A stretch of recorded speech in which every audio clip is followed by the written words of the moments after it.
하나님 말씀입니다. 오늘 우리에게 주시는 하나님 말씀은 사도행전 2장 4절 한 절 말씀입니다. 하나님 말씀을 제가 봉독해 드리겠습니다. 그들이 다 성령의 충만함을 받고 성령이 말하게 하심을 따라 다른 언어들로 말하기를 시작하니라. 아멘. 하나님의 복을 받으시기를 예수님 이름으로 축복합니다. 우리가 살아온 시간도 있고 지금 또 살아가고 있고 또 앞으로 또 살아갈 텐데 과거의 일이 앞으로 일어났던 일이 일어나지 않는다는 보장도 없고 있었던 일이 또 반복될 수도 있어요. 근데 우리가 이 살아가는 일들 속에는요, 내가 엄청나게 막 기대했던 일이 있었는데 그 기대했던 일이 무너지는 때도 있어요. 또 어떤 때는요, 과거에 전혀 경험해보지 못한 일을 맞닥뜨릴 때도 있어요. 처음 가는 길도 있고요. 누가 내게 이런 일이 일어나면 이렇게 하고 저런 일이 일어나면 저렇게 하고 이렇게 조언해 줄 만한 그런 일이 있는데 근데 그 사람도 경험해보지 못하고 나도 경험해보지 못한 누구도 가르쳐 주지 않은 일들이 발생하게 되면은 두렵고 무서워져요. 전혀 경험해보지 못한 일에 두려움과 무서움이 생긴다. 그 말인 거예요. 그러면 이런 경험해보지 못한 일들을 어떻게 맞이하고 또 어떻게 그러한 일에 대해서 반응을 해야 될까? 그 이야기가 이 오순절 성령 강림 사건이에요. 단 한 번 있었던 일이거든요. 그 오순절 성령 강림 사건의 당사자인 제자들 이야기가 오늘 이 사도행전 2장의 말씀입니다. 제자들은요, 한 번도 경험해보지 못한 일을 사실은 예수님과 3년 동안 이 동고동락하면서 경험했어요. 경험해보지 못한 일을 경험한 거예요. 그리고 예수님께 일어났던 일 중에 제자들이 전혀 경험해보지 못한 일이 무엇이냐? 예수님의 죽음이에요. 예수님의 죽음이에요. 그리고 더더욱이 경험해보지 못한 일이 뭐냐? 예수님의 부활이에요. 이것은 경험해도 이상한 일인 거예요. 정말 신비한 일이 일어난 거거든요. 이런 일을 이 제자들이 경험했단 말이에요. 처음 있는 일.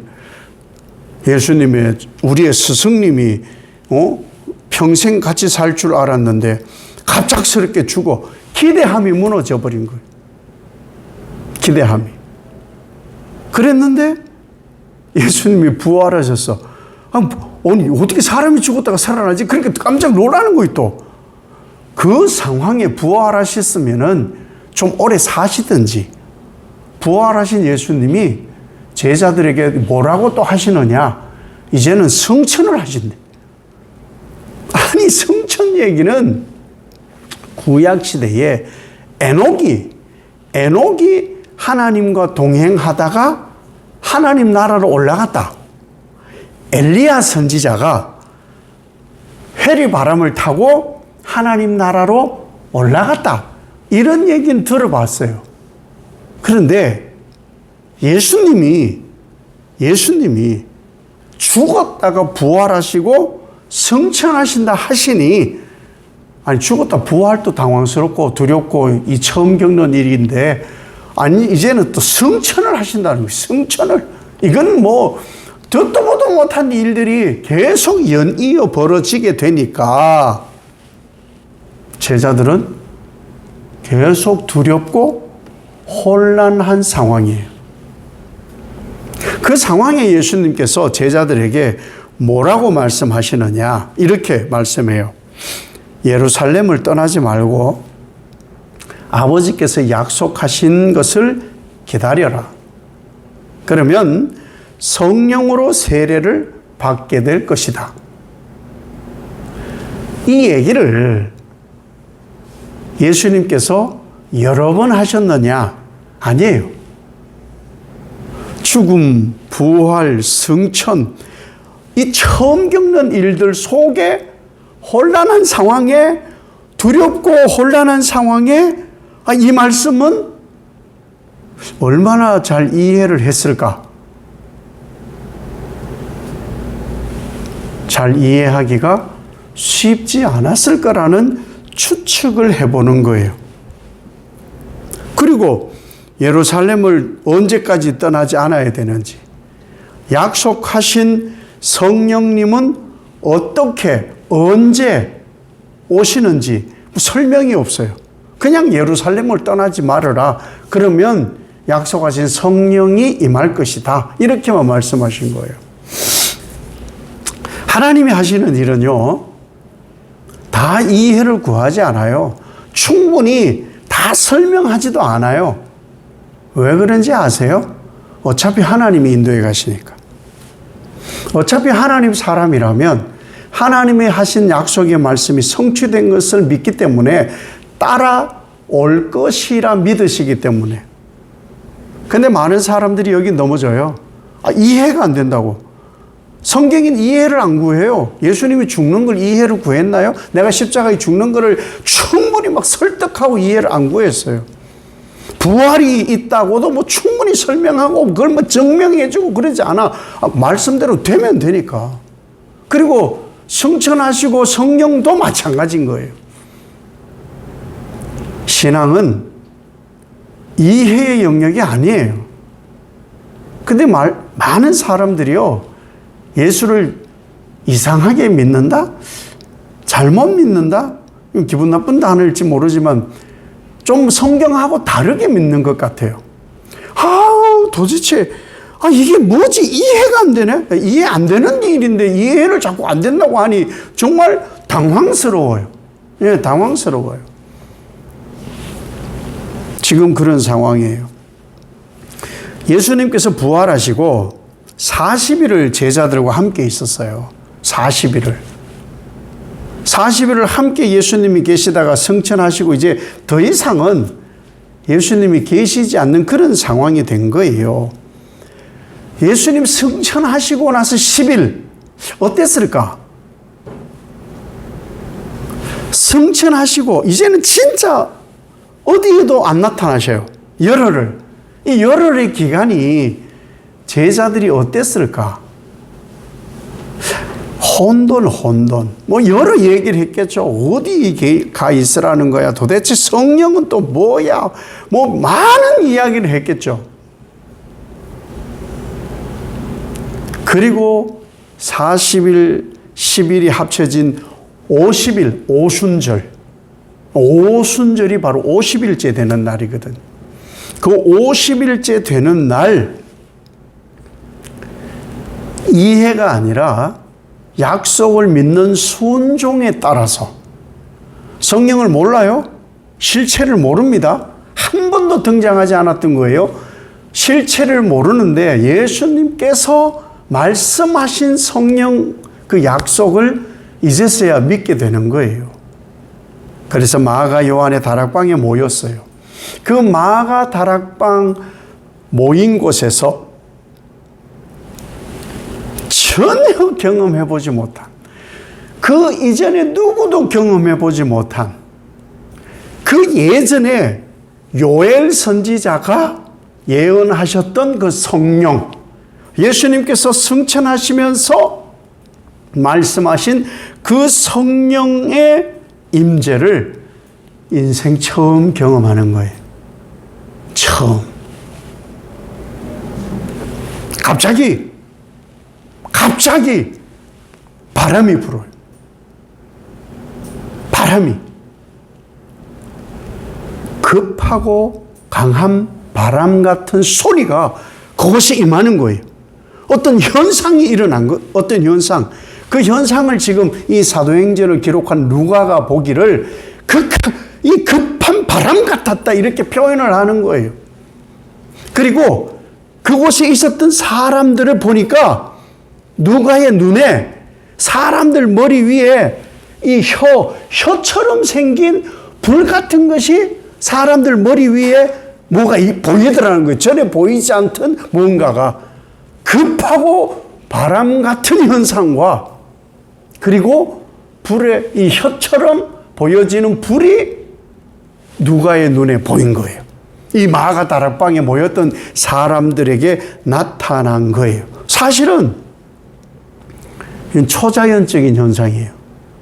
누가가 본 것의 현상이지만 아마 우리들이 이 그 현장을 봤다면 우리가 경험한 지식으로 그 표현을 했을 거예요. 그렇게 표현을 했을 거예요.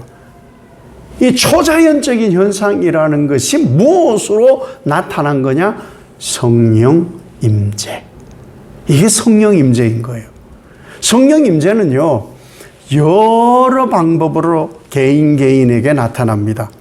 이것이 다가 아니에요. 여러 방법으로 그 사람에게 맞는 방법으로 성령은 임재하시는 거예요. 이거는 신비롭다 이런 체험이 아니에요. 완전히 그것을 넘어서는 그러한 신비예요. 그 결과가 어떤 일이 나타나게 되었느냐? 그 결과 성령 임재, 성령 충만함을 받았다 하고 나서 그 제자들에게 나타난 현상이 뭐냐? 다른 말을 하기 시작을 해요. 배운 적이 없더라. 배운 적이 없더라. 다른 말을 하는 거예요.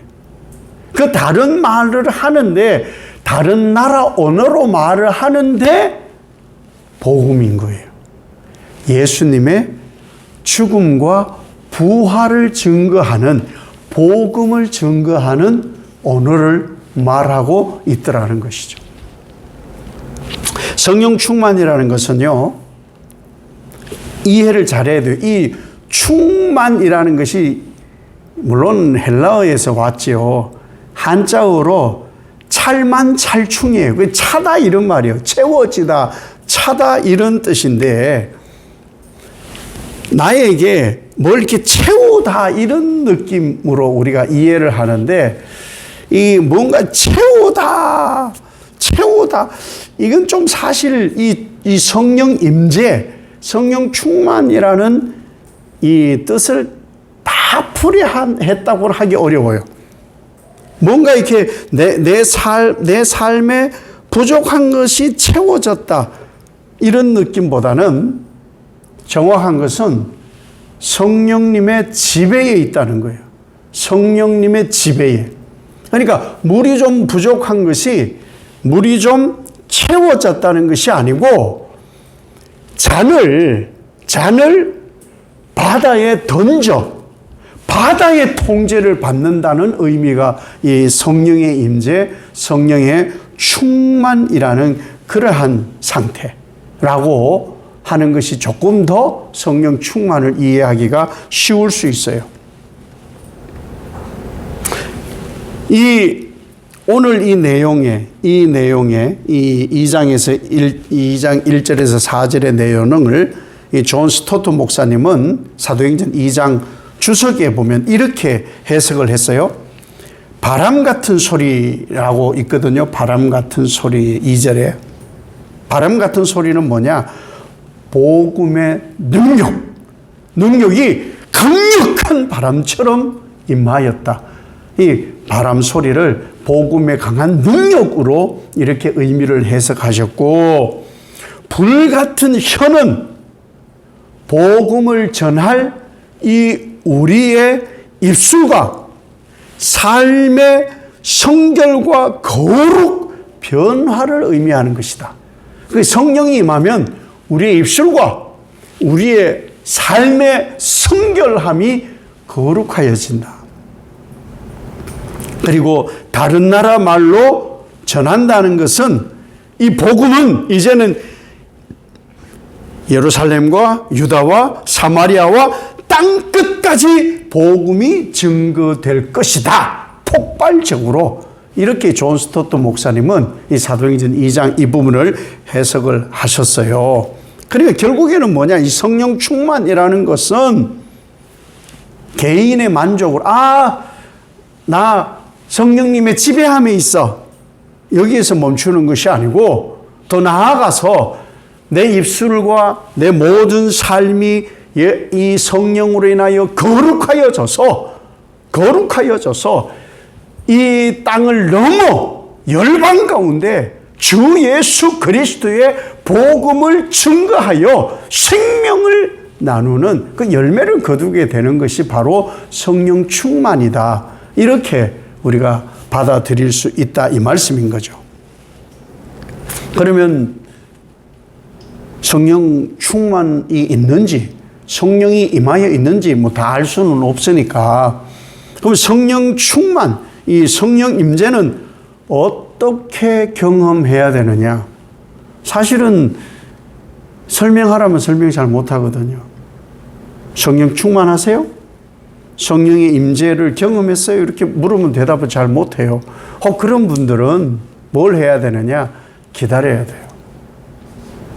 그것이 아직 없다면은 내가 이 성령 충만함으로 이 존 스토트 목사님이 말씀하신 대로 이 성령이 임하면은 성령의 임재가 있으면은 내 안에 복음의 능력이 불일듯 일어나서 내가 성결하게 되어져서 그 성령님의 지배로 이 지역을 넘어 열방 가운데 예수를 전하는 것인데 이런 것이 내게 없는 것 같아. 그러면 기다려야 돼요. 아직 성령 임한 게 아니에요. 성령 임하지 않았기 때문에 어린아이 같은 거예요. 성령이 임하지 않으면 하고 싶은 대로 하거든요. 그냥 듣고 싶은 건 듣고 먹고 싶은 건 먹고 싫은 건 안 하고 그게 어린아이예요. 성령이 없어 그런 거예요. 성령이 없어서. 성령을 사모하고 이 성령을 기다리고 그 기다리면서 뭘 해야 되느냐? 성령님 내게 임하여 주시옵소서. 이 사모함이 있어야 되는 거예요. 사모함. 그 사모해야 얻어지는 거예요. 근데 너무 우리는 쉽게 뭔가를 자꾸 얻으려고 하는데 쉽게 줘버리면 안 돼요. 어느 나라에 제가 여행을 갔을 때 안내 표지판에 동물에게 사람의 것을 주지 마세요. 그렇게 되어 있더라고요. 뭔가 주지 말라는 거예요. 주지 말라는 거예요. 왜? 동물이 사람에게 길들여져서 야생성이 없어지고 동물의 본능을 잃어버려요. 그게 토실토실해지는 거예요. 토실토실. 그러고 죽는 거예요. 네팔인가 어디지 이 원숭이가 많은 나라예요. 그런데 어떤 사람이 원숭이가 돈벌이가 되니까 자꾸 뭔가를 주는 거예요. 사람들이 주는 걸 받아먹고 뭐 재롱도 부리고 그러니까 원숭이가 30년을 산답니다. 그런데 8년 만에 죽어버렸어요. 왜? 비만으로. 너무 주니까 그냥. 너무 주면 안 돼요. 자생적으로 자발적으로 성취할 수 있는 것을 가르쳐야 되는 거예요. 성령님은요 우리에게 무조건 다 주지 않아요. 뭔가 이겨내게 하고 넘어서게 하고 견디게 하시는 분이 바로 성령님이신 거예요. 우리를 억지로 뭔가 하게 하시지도 않을 뿐더러 성령님도 뭔가 억지로 하게 하지 않아요. 억지로 뭔가 하게 하지 않아요. 자발적으로 극한 상황이 생기면 이겨내도록 한번 해보는 거예요. 한계에 부딪히게 하는 거예요. 근데 뭐 요즘 그러나요? 뭐 하고 싶은 다 하고 싶은 대로 하게 하니까 바람직하지가 않은 거죠. 준비된 사람들에게 그렇게 사모하여서 순종으로 살아갈 준비된 사람들에게 약속하신 성령이 임하였고 강력한 복음을 전하는 능력 있는 도구로 제자들이 변화가 되었습니다. 어떻게?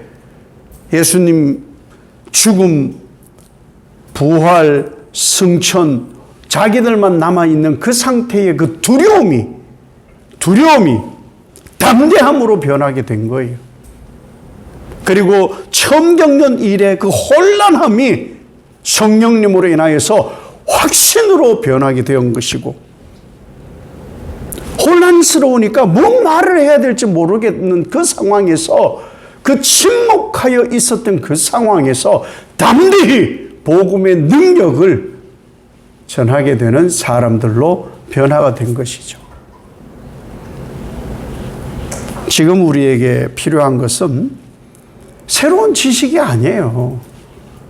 충분해요. 신비한 체험도 아니에요.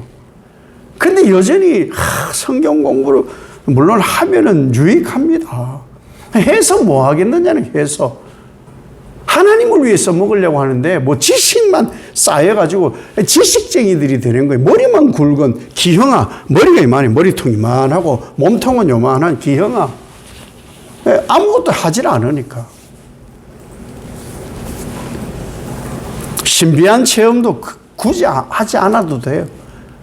방언 뭐 못 받은 사람 안 해도 돼요. 방언이 뭐 구원하고 아무 상관도 없으니까 그런 거 사모하지 않아도 돼요. 다만 이 성령의 충만함, 성령님이 나를 강력하게 지배하여 통제하는 이 지배 속에 잠길 때